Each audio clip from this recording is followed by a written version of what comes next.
Some people are born great, others achieve greatness, and yet others have greatness thrust upon them. Of these three, I find the most interesting are the ones that are born great. A couple of examples. There's the Russian general Suvorov, who fought 176 battles, didn't lose a single one. There's Jane Austen, who wrote 14 books, all of them masterpieces. And Admiral Nelson, who defeated Napoleon when Napoleon was at the height of his powers at the Battle of Trafalgar. But Admiral Nelson can't hold a candle to the greatest admiral in all of world history. And I'm talking, of course, of Yi Sun-shin. Yi Sun-shin was born great. He was born the son of a Neo-Confucian councillor on the court of the Korean state back in the 16th century. And throughout his life he fought battles that were against the odds. He was always on the side that had less equipment, less men, and so on, and he always won, like Suvorov, every battle he fought. But he wasn't perfect, and one of the rather comical things about him is whenever he had a moment of greatness, this dystopian Korean court would call him back in and put him on trial, usually, for treason, and occasionally torture him, and then chuck him back down to be the lowest rank in the army. So that kept happening again and again and again. Every time he did something great, he got knocked back down straight to the bottom. But he did also have good fortune at times. When in 1591, which was about the time of the Spanish Armada, when England nearly got invaded, he was based in Korea, back here, near the Zhangzhou border, and he had a stroke of good fortune because his friend from school, Ryo Seong-yong, became Prime Minister, and seeing his talent, he made him head of the Navy. There was one problem though. Yi Sun-shin never had been on a boat. Never fought a naval battle, never been at sea. So you'd think he would be rubbish at it.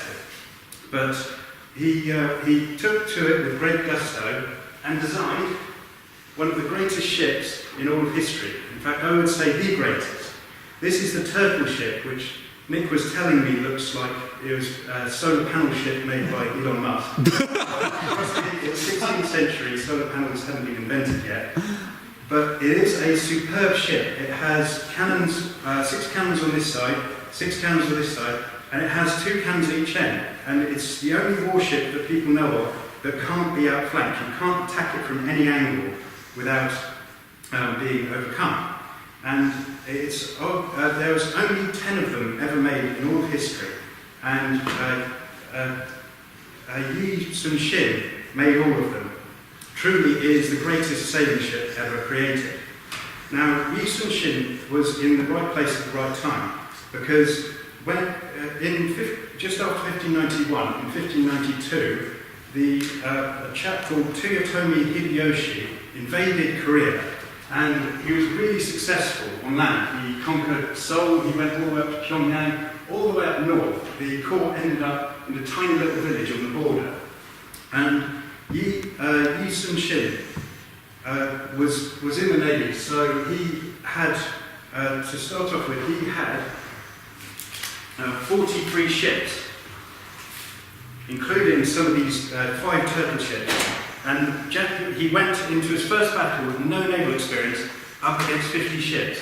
What do you think happened? He won. Yes, he never lost a battle. So he won, and he sunk 42 ships, for none lost himself. And when I say none, he didn't even have any lost sailors. He had one with a minor, thumb injury, but that was it. And he won against the much more experienced Japanese. So the Japanese were infuriated by this, and they sent a load of ships after him, and again he was outnumbered, and he always came out on top.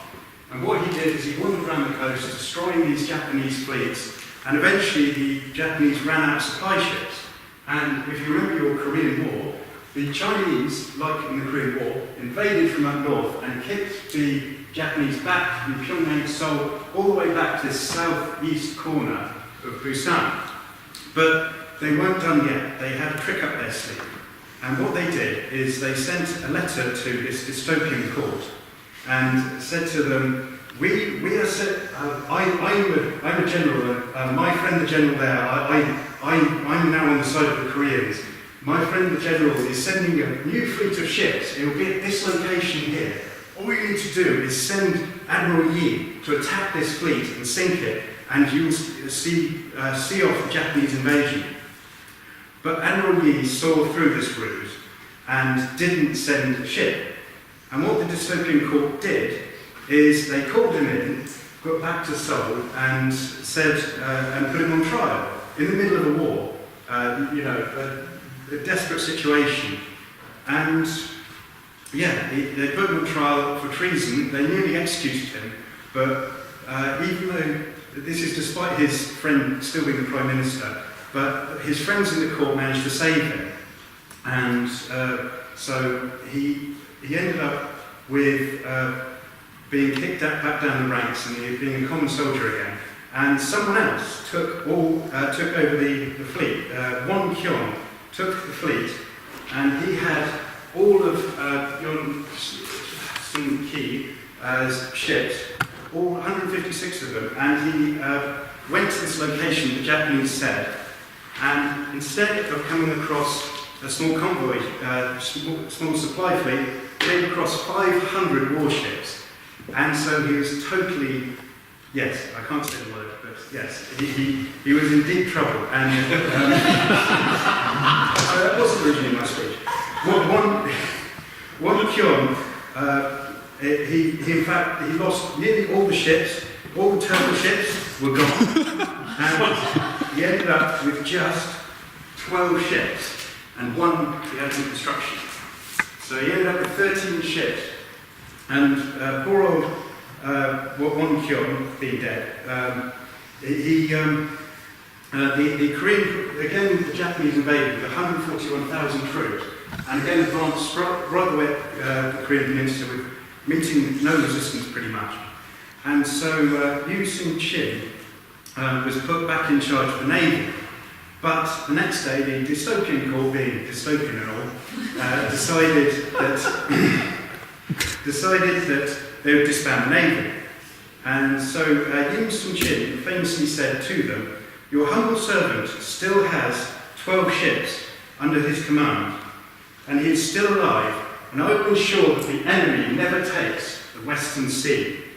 So he didn't know what he was going to do. He had this situation where he had 13 ships, and yes, he lured the Japanese to a place called the Pyongyang Strait, which is called the Roaring Strait, famous for its back and forth currents and tides.